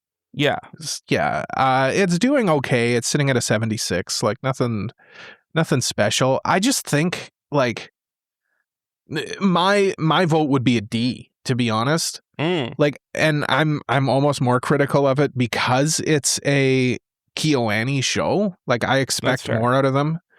And this is like, if you want to compromise, we can put it in C. That's kind of what I think.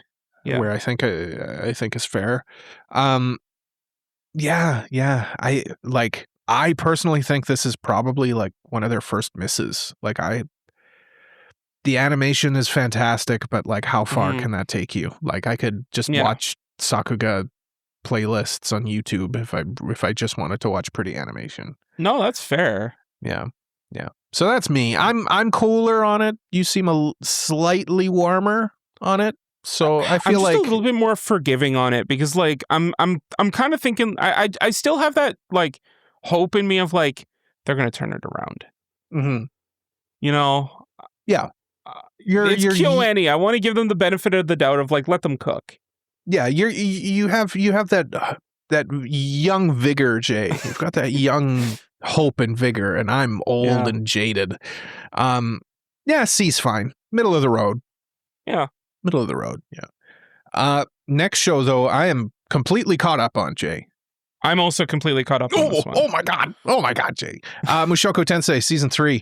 Yes. Neither of us drafted this. This is Season 3. No. Do we really need to go over kind of the plot of it? I guess we could say like where we are in terms of the timeline. Mobius has his family. Eris is off training. And those are kind of our co-leads so far in the season. It kind of like sets up like what's going on in like the world and where everyone is at the moment. Yeah. I mean, it's Mushoku Tensei. We're big Mushoku Tensei defenders on this podcast. Yes. Does this live up to what we've been defending for so long? Yes and no. Yes and no for me. So the first 2 episodes of this season, like some of the best stuff Mushoku Tensei has done. Period. Delicious. Yes. It's so good. Like, so the first 2 episodes of this season are about Eris training and like the introduction of her training. And like, it's so cool, like learning about the different sword styles and kind of expanding upon that world, seeing her like kind of let that part of herself that loves Rudius into her heart. Mm-hmm. Like all that character development there, so interesting. And then like after that episode, we go back to Rudy. Mm-hmm. And like this is where my and no kind of come in, because like, so I love the OP just because like it feels like we've gone back to the season 1 style of OPs where like it's just music over what's currently going on at the start of the episode. Yeah. Just truly like a opening credit sequence. Like it's not. Yeah, like it gave me that like, oh, we're so back feeling. Mm-hmm. But like so far, and I feel like this is going to change from what just happened in the most recent episode. But like so far, it's basically just been like, oh, I'm enjoying time with my family. Yeah. The show. I mean, like, it goes from Eris stuff, which is, it's good. Yeah. It's good. And then it goes to the Rudius stuff, which, like, I think is okay. Mm-hmm. Like, it's slow. It's a little, like, Rudius has so much goddamn plot armor, Jay. It's outrageous. But I like all of the characters around Rudius. Yes. I like his family that he's built. Good part, like the most recent episode was really good for like drama and stuff like that. Yeah, and like the family time as well in the most recent episode where they kind of like they've got like a little celebration that they're doing. It's very domestic. It's very domestic and sweet and nice.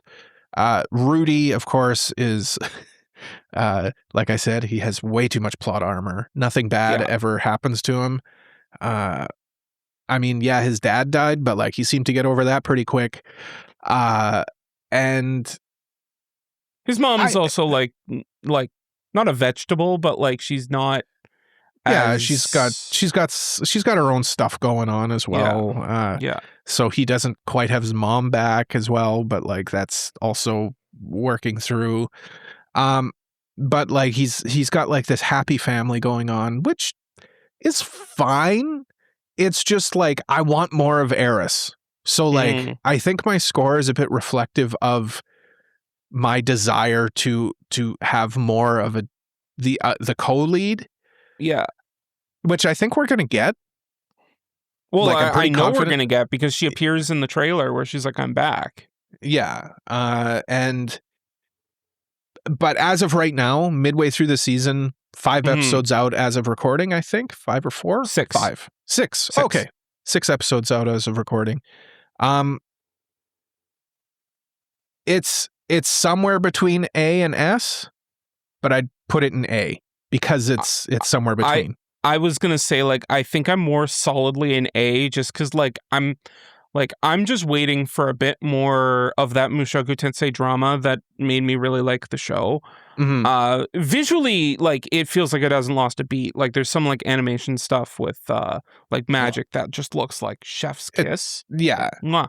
It does its good stuff very, very well, and it does its mid stuff still decently. Yes. And like the most recent season, like he resolves a plot point with, or like he resolves an issue with a character that I thought was just going to be like a one-off, and then she comes back. And I was like, oh, I'm like, this is really cool that they're resolving this. Yeah. But like aside from that one thing, like it's just kind of been like happy time with my family, and it hasn't really been as engaging. Yeah, I enjoy the happy time with my family. I enjoy that, but I'm at the point now where I'm ready to move on. I'm ready for more. Yeah. This most recent episode, as of recording, feels like the climax of that happy family time, and now I think we're going to start moving into a bit more action, I guess, which I'm looking forward to. So maybe it's necessary to the setup. Yeah. And that's kind of why I'm still hovering around kind of that AS. But A, I think right now, for sure. Yeah. Maybe at the end of the season it'll bump itself up. I'm solidly in A right now, but I feel like if we get if we get back to that drama action stuff, it could definitely go up. Yeah. Okay, we're both kind of on the same page then. Next one, though, Jay, I haven't watched it all. I'm interested in it, but I need to know what you think of Grow Up Show. Grow Up Show is the most recent anime by A1 Pictures, and also another studio that I can't remember the name of. Should probably have B2 had this ready. Is it B2? I don't know. Sidekick Studio. Oh, yeah, they're great. They did they did a movie this year, and then they're also doing an SAO movie in 2028. They must be like a subsidiary. This is like their first like full length thing that they're working on. They must be a subsidiary of A1. Then. I think they're like the CG team aspect of the studio. Okay. But essentially what the show's about is it's about a girl who like was kind of like born into the circus life. Her dad is a carny, and like kind of worked her to the bone, and she hates circuses. Mm-hmm. And he sends her to this other circus that's like full of a bunch of girls that like they're not great at their acts, but like they're like okay and they love doing it, and she kind of becomes like their mentor. And you know, cute girls doing circus things ensues. Mm-hmm. And like for that, I think it's cute. I think it's fun. It's not exactly like, you know, on the same level as the other high tier S tier shows or even the A tier shows that we talked about, but it is a lot of fun. And I think if you do like that cute girl doing cute things vibe, I think that you'll enjoy this show. I personally would probably put it in like, I'm going to say like B tier. B? Yeah. Okay. Your pitch was less than stellar, I would say.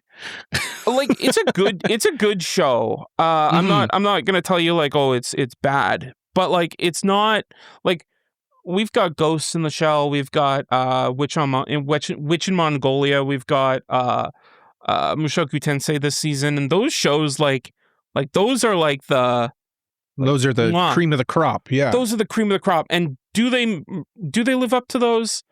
Not really. Do they live up to like do they live up to like the other B tier shows? Like I'm looking at Kaiju Girl and Rich Girl Caretaker.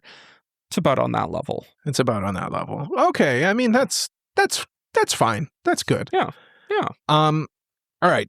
Jay, next show that I drafted, Goodbye Laura. Oh, you drafted the last one too, by the way. Just so you know. You know, Jay, you drafted the last one. I did draft this one. Goodbye Laura, I drafted. I was lucky enough to draft this one because I was very excited about it. Jay, have you watched this? I watched, I think the first 2 episodes. Oh, okay, good. At least you've watched the first 2. So I have Sway. You have Sway. The whole concept of it is essentially the classic telling of Little Mermaid. And then this is kind of like the postscript of Little Mermaid. Mm-hmm. What's it? Epilogue is after? Yeah. Epilogue is after? Prologue is before. Yeah, okay. Yeah. This is like the epilogue to a Little Mermaid that takes place in modern Japan. It's I mean, elephant in the room. It's gorgeous. Yeah. It's an absolutely gorgeous show. Like absolutely knocked it out of the park with this one. It has like that classic like classic anime vibe to it. Yeah, it kind of looks like a 90s shoujo. Yeah. Yeah, it's very, very pretty. Narratively, I think is fine. I'm starting to get to the point, I think, in it where I'm kind of getting over the story a little bit. The whole concept, the whole idea is she's like looking for her Prince Charming. It's very fairy tale like, not the anime fairy tale like from a literary standpoint. So like its setting and design can only carry that so much. It's not really doing anything at this point that I'm kind of losing my mind over. I'm not clamoring to watch I think it had a very strong hook because, like, the hook is essentially she's trying to find someone to fall in love with so she can bring back her people, right? Mm-hmm. Yeah. That's episode 1, by the way. I'm not spoiling right. Yeah. Episode 1 is essentially Little Mermaid, and then at the end of episode 1 that's when the epilogue starts. So yeah, it like that's what she's looking for. But like it sounds a lot like it's more just like, oh, she's looking for someone to fall in love with, and there's no real like drama behind that. Yeah, and it like, of course the show's not over, so I could be proven wrong, but it's fairly predictable as well. Like, I have a feeling the love she's going to find is like a platonic friendship that she develops with other characters. I could be wrong. It could also be Yuri. It could be Yuri. I don't know. Maybe. It's not Yuri at this point. Like, I wouldn't say like this is a Yuri show. The relationships that she has feel platonic, which is good. I like that. But I don't know. I don't know about this one. The animation in it, like I said, can only take it so far. It's very pretty to look at, but like, you know, I'm not watching a slideshow. Like, I want some narrative to it, and so far I'm not really getting that. It's good though. Like, I'll give it a B. Okay. I don't think it's mid. Okay. I think it's still good. I probably would have thrown it an A tier from what I've seen of it. So like, you know, throw it in B tier, and then like if it goes up. Sure. Yeah, if it gets better, then these aren't set in stone, of course. But I feel like it's not on the same level as like Smoking Behind the Supermarket with You, or Love Unseen Beneath a Clear Night Sky, or Mushoku Tensei, which is also an A, which I feel like is kind of like the top of A. It's not there. Yeah. This is probably like the top of B for me. Like, I probably agree. I'd say like top of B is a good... kind of in the same space where for me Mushoku Tensei is between A and S. This is between A and B. Yeah. And because I went with A on the last one, I feel like I should go with B on this one. So yeah. Goodbye, Laura. B. Yeah. Jay, this was a show I think you and I were both interested in. I haven't watched it at all, but I have a feeling you have because it's on the list. I did watch it. It is on the list. And that show is? That show is Though I Am an Inept Villainess by Studio Doga Kobo. They've done a lot of things like Oshinoko. That's the first one that came to mind. So I can and other stuff. And other stuff. They also did Alia. Yeah. So yeah. I was trying to think of something that you would like. Yes, you've actually seen. Placate me, Jay. Yeah. But this kind of has that similar like vibe to Apothecary Diaries, in the sense that like it's in like the royal court. The main girl is like a noble who is like beloved by like everybody. She's like, you know, she's cute, she's frail, she's got like you know, she's sweet and kind and lovable, and everyone loves her except for this one other villainess girl that like is very jealous that everyone else likes her. And through various circumstances, they your name into each other's bodies. So the girl is becomes like the villainess girl, and everyone hates the villainess girl. And her, so basically like the whole plot of the show is her trying to get people to realize that it's her, because she can't outright tell others that it's her because of something that's preventing her. Some magic, I'm assuming. Yes. Yeah. Yes. Yeah. ReZero. Yeah. Same ReZero. reason why Subaru can't just say he returns by death. Yeah. Meanwhile, the other girl is in the main girl's body and kind of living the life, and it's on purpose. She's kind of like genuinely a villain. She's like the antagonist of the story. But yeah, the whole show is like her trying to get the people around her to realize like, oh, I'm her, so it's a very interesting idea, because the whole show is kind of about her winning these people's trust through like actions rather than just like saying like, oh, XYZ, and them going like, oh. I think that there are like some ideas in it that's like, okay, that's a very like thin string to hang on to for why you can't believe so there are some things that so she can't say like, oh, I'm this person because of the magic, but she can say like, oh, I remember that you like you would do this for me or whatever. Yeah. Right. But like they don't believe her because the villainess girl said that she stole her diary and just knows everything, and it's like that's a very thin explanation for why, you know. Yeah, like, I could see that being annoying. Like in the normal world, you would like explain to them like, come on, like you believe that? Like I learned everything from reading her diary. Yeah. But unfortunately, because it's a narrative, she can't say that because that would just end. That would just end. Then the show would be over.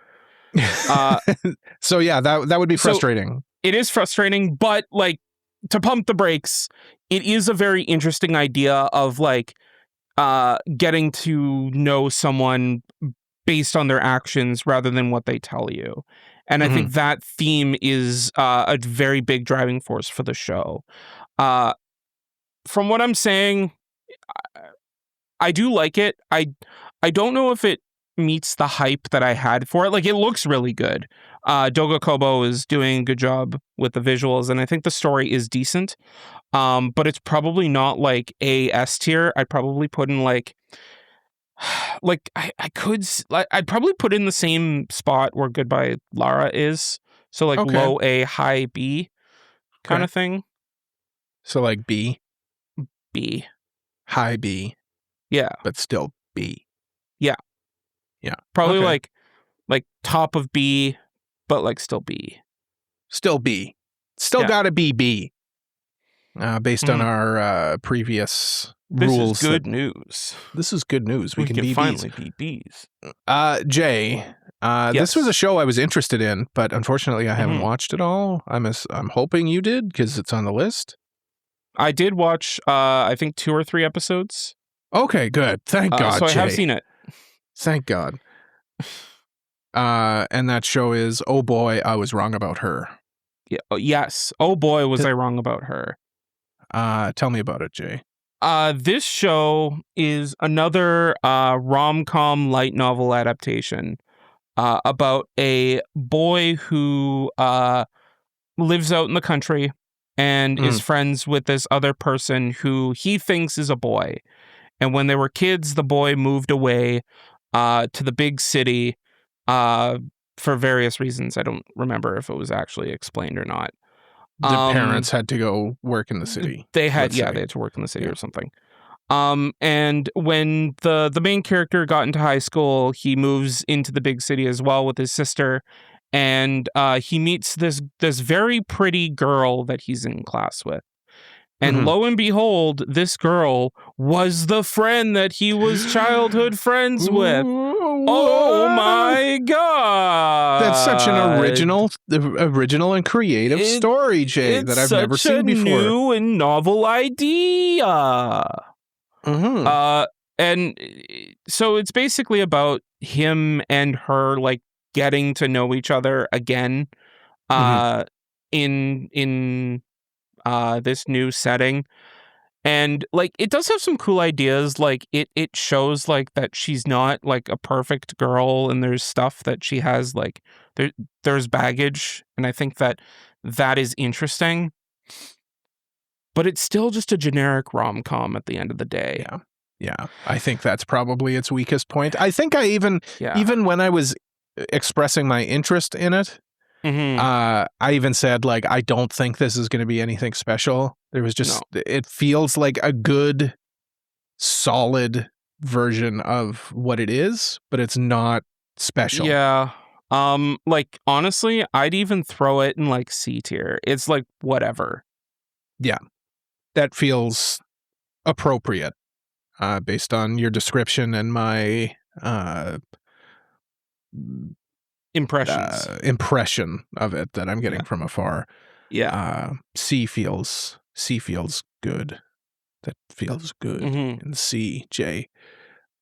We have one final show, Jay, and it's a show you drafted. Yes. It's a show I've watched 2 episodes of. Oh boy. So I have seen it, and that is I Want to Love You Till Your Dying Day. A show where a bunch of girls live in this like orphanage school type scenario where like they are also sent off to fight in this war that we don't really know too much about. The main girl lost her roommate in this battle that they are fighting in, and so now she's alone. But she meets this other girl that lives in the dorm that like no people don't really talk to.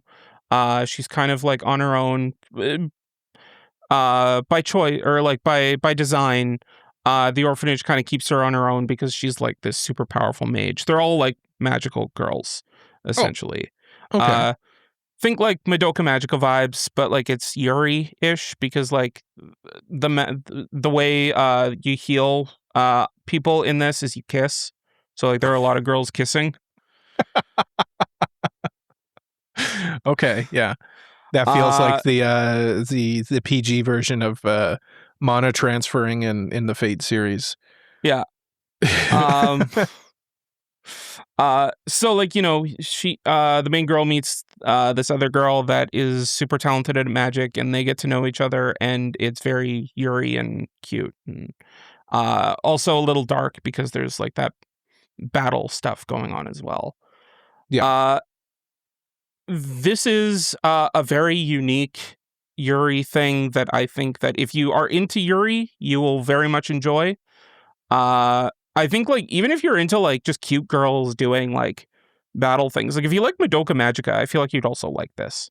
It kind of gives Madoka Magica vibes. It gives like Yuri vibes. And it's well animated. It looks really good. I honestly like probably would throw it in like low A tier. A? Okay. Yeah. Okay. All right, we'll put it in A. Okay. Yeah, that's interesting. I thought you were going to go lower than that. No, I'm still curious. I think it's pretty cool. I'm still curious about it. But yeah. Let us know your tiers of these shows, or like what shows you're watching, and what how shows do we miss? What show? Oh, we missed a lot, Jay. We missed a lot of shows. I'm sure we're going to hear about it. But there's only 2 of us, and we only have so much time because we both have full-time jobs and stuff that we have to do in the real world. But it is what it is. Jay, what's our next anime review? Can you tell me, please? That is a good question. Our next anime review is the hit Gainax anime Gurren Lagann. Oh no, Jay. Oh no. Famously, both of us are not. Famously, both of us dropped this show. Not the biggest fans, but no. We'll see. We'll see what it's like. Jay, what's our next manga review though? Our next manga review is a manga that Cole just won't shut up about. I will not. That's Hitoner. Maybe next week we'll do that. I think we're about due for a manga review. Yeah, Jay. So it was a good episode, I think. I think we had a good time. I had a good time. I had a good time. Yeah. Well, Jay, I have a whole script I've got to read here, so stop interrupting me, will ya? Thank you so much for listening to another episode of AniPro. If you liked it, please leave a like, subscribe, leave a review, tell a friend about us. If you really like us, why don't you consider supporting us on Patreon like these lovely people? Mr. Family Guy 36, Elijah Wood, Braindead B-Dog, Kratos, Mogmog, Uncle of Light, Saffron, Genus 26, and Taco. By supporting us on Patreon and getting access to all sorts of perks, and it really helps out the show. We're also on social media at AniProPod, and please join our Discord community to keep up with us and other listeners. Links to everything is in the description or at our website, anipropod.com. Jay, unmute your mic. You can interrupt me now because I'm about to ask you I can talk now. To lead us in a round of bye-byes, Jay. Okay. I got more anime to watch. Are you going to start saying a bye-bye or? Well, yeah, I'm going to go watch anime and catch up on the seasonals that I'm behind on. So, bye-bye. Bye-bye. Bye-bye.